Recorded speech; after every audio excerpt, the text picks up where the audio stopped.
Greetings everyone, Shuvi here. When you think about Azir, what comes to your mind? Most of you will say this. Ultimate goes down onto Dandy from Uzi, puts a lot of damage down. Look now, take a lot of damage to the front lines. Easy who delivers 3!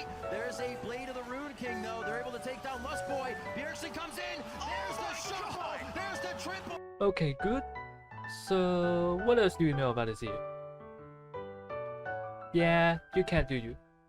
It is very common for Azir players to be flamed and reported just because they didn't make a montage script whenever their ult is up, or didn't take the same runes displayed by OPGG.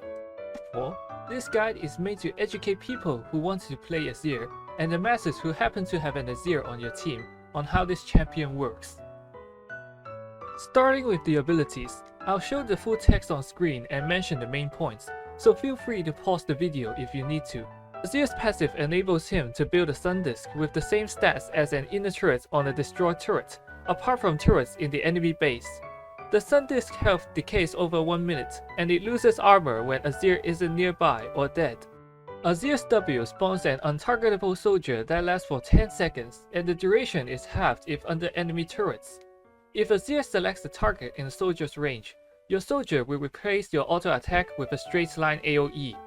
Extra soldiers altering the same target would deal less damage. Azir can source soldiers up to a maximum of 2, just like Rumble's E and Gaikoz W. His W also has a passive that grants attack speed, and the buff is doubled if there are 3 or more soldiers existing at the same time. Azir's skill makes his soldiers move towards the target location, which damages and slows units they pass. Extra soldiers hitting the same units won't increase the damage, but the slow duration will reset. Azir's E grants him a shield and he will dash towards a targeted soldier, passing through units and damaging them. If Azir collides with a champion, the dash will stop and Azir gains a charge of W. Azir can cast other spells mid-flight. Azir's ultimate summons a wall, better than Trump could ever imagine, sweeping up and damaging enemy units from his back towards the front. The wall then remains for 5 seconds and grants vision. In terms of leveling order, generally you should be maxing Q first, W second, and E last. I said generally because there are exceptional situations, more on that later. As long as you don't take Smite, any summoner spell combination works. Azir isn't a champion that is locked into taking Flash. For proof, here is a Korean challenger one trick that doesn't take Flash. I hate to break it to you, but there isn't an optimal Azir rune page. Runes are meant to facilitate your playstyle and to counteract opposing champions. So in this part, I'm going to help you on how you pick your most suitable rune. To choose your keystone, you should ask yourself these questions. 1. Do you play Azir as a mage or a marksman? 2. Does your opposing laner regularly get into your melee range? 3. Will you sacrifice your early game and transform into a raid boss late game or maintain stable influence throughout the whole game? 4. Do you have mana issues in your laning phase? If you are too scared to be flamed by ignorant teammates, you can pick between Lethal Tempo, Conqueror, Electrocute, Hail of Blades, Comets, and Airy, as these 6 keystones are the ones picked by high elo players. To pick one out of the 6, you can refer to this image I made with my Iron 4 photoshopping mechanics. You should be able to understand the drawing mostly. Some of you may wonder why I categorize Airy as a DPS rune. This is because Airy's cooldown depends on the distance between you and the enemy champion. If the enemy champion, let's say an Echo for example, uses E on you, your Airy's cooldown would be extremely low to a point you can proc it several times with a soldier in the trade. This means that in matchups that require close combat trades in the early game, Airy damage is consistent and thus facilitates DPS. Regarding specific interactions between soldiers and Conqueror, one soldier auto attack grants you 2 Conqueror stacks, so you can actually stack your adaptive AP pretty fast early game. Do need to remember though, this doesn't mean that the remaining keystones aren't viable. With specific playstyles, they can work as well, and I mean every keystone. Similar to runes, buy the mythic according to matchup. Every single AP mythic can work miracles on Azir. Here's a list on what Azir benefits from buying each AP mythic. Ludens for Magic Pen, Liandry's for max health burns, and emotional damage. Riftmaker for true damage DPS, Crown for anti-assassin, Everfrost for anti-mobility, Rocket Bell for extra drift range, and Night Harvester for single target one-shots. In the case of whether you need to buy a Nash's Tooth, it depends on whether DPS is your playstyle. If yes, buy it. If no, skip it. As for the remaining 4 items, build whatever you like. To an extreme level, you are free to buy a Frozen Heart if the enemy team has an Irelia and a Master Yi, or buy a Deadman's Plate to boost your booster speed for kiting. If you are really struggling for ideas, just pick 4 out of these commonly bought Azir items. Basically, there are only 2 combos for Azir. Yes, you heard that right, 2. The first one is the W Auto Q Auto tech. When I say W Auto Q Auto, I mean W auto until the target gets out of soldier range, then Q and continue to auto. You are going to use this combo the most in the game. This skill is especially recommended if you take Electrocute, cause this combo has 3 damaging actions, meeting the activation requirements. If you take Conqueror, you get at least an extra 12 HP for 5 seconds, at level 2.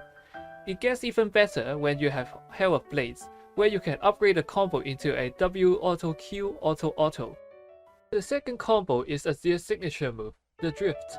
Perform it by pressing WE then Q mid dash, or WQ then E mid soldier dash. Add an R or flash after the drift, forms an Azir sec. There are many ways to use the drift. Do practice them beforehand, because it is kind of prone to fail. To understand his kit easier, think of Azir's 3 basic abilities in this way. W spawns the soldiers, Q repositions the soldiers, and E repositions yourself. Given that both Azir's Q and E have a long cooldown in the early game, be considerate on where you place your soldiers. To clear minions in the fastest way, spawn soldiers where it forms a straight line with the 3 caster minions. In terms of creating lane pressure, just like every single champion in game, poke the enemy laner whenever they make an auto attack or spell animation for a CS last hit. This is very effective when they try to kill a cannon minion. In the case of heavy trays, try using the ye old reliable body slam. Most players know Azir's E gives him a shield, but they never remember that the level 1 E deals almost the same damage as the level 1 Q.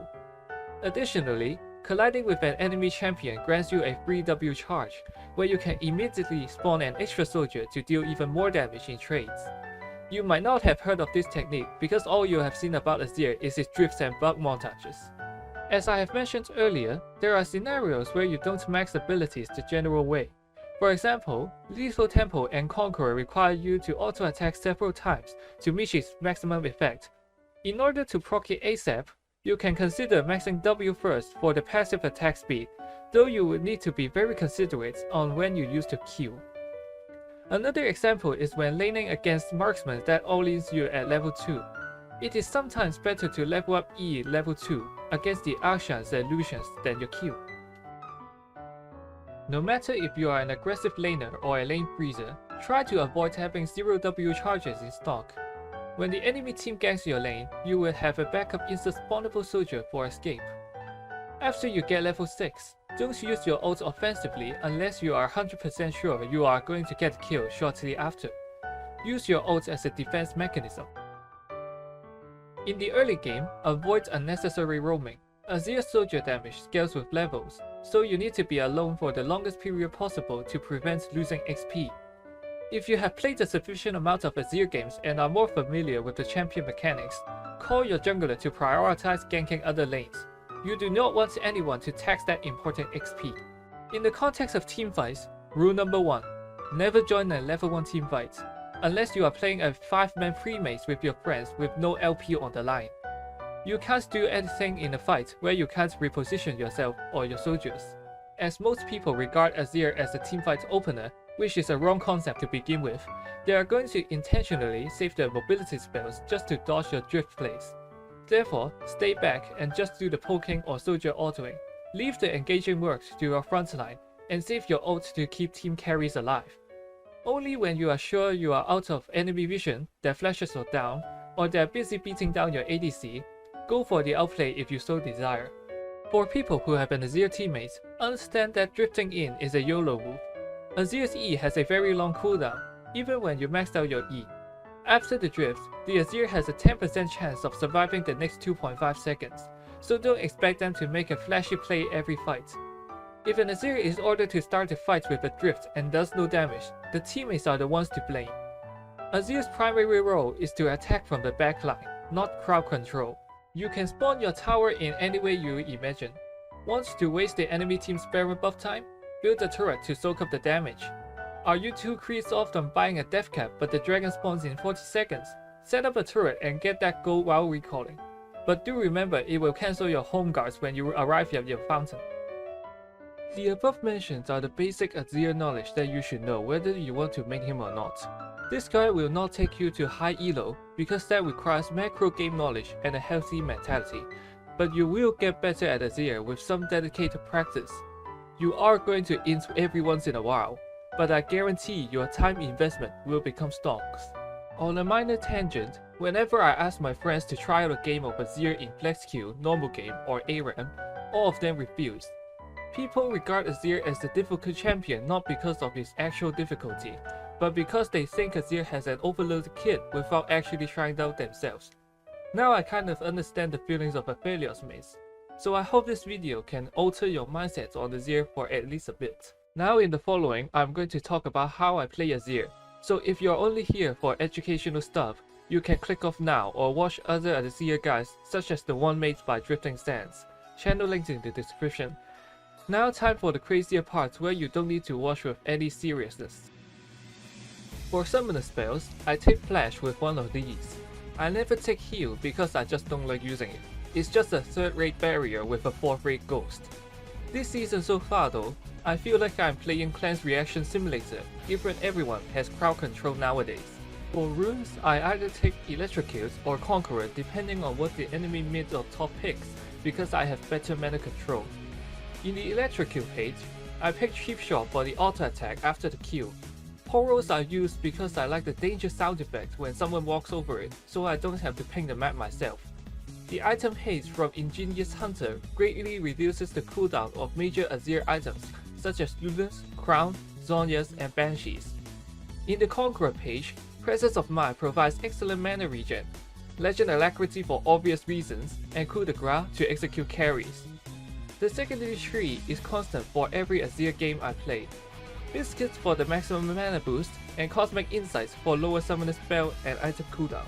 Runes are only for the early game in my opinion, while the mid to late game issues should be dealt by the items survive.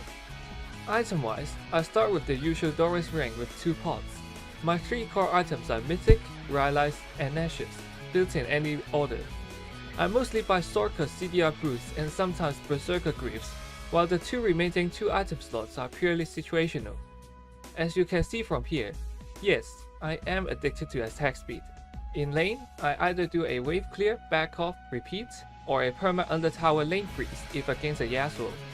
My lane playstyle can be boring as crap from your perspective, and the enemy laners often call me a sissy, but that's fine because they always get impatient due to a lack of gaming actions. Try to only me for their toxic egos and then die under my tower, or my jungler gets the free use of ganks. Most kills I get in lane are literally the enemy's failed tower dives. Regarding teamfights, I just play Azir the general laid-back DPS way, because I hate being the center of attention where the whole enemy team will focus their abilities on me. One extra personal trick, I use my turrets to tank Rift Tower sieges. If you are a regular viewer, then you know that I'm an Iron player and may not believe in my opinions. That's fine, because it's your freedom. But do know that I'm able to stop Plan Z run tricks. Anyways, that's it for today. Share this video if you feel like it, and hope you have fun playing Azir or with an Azir.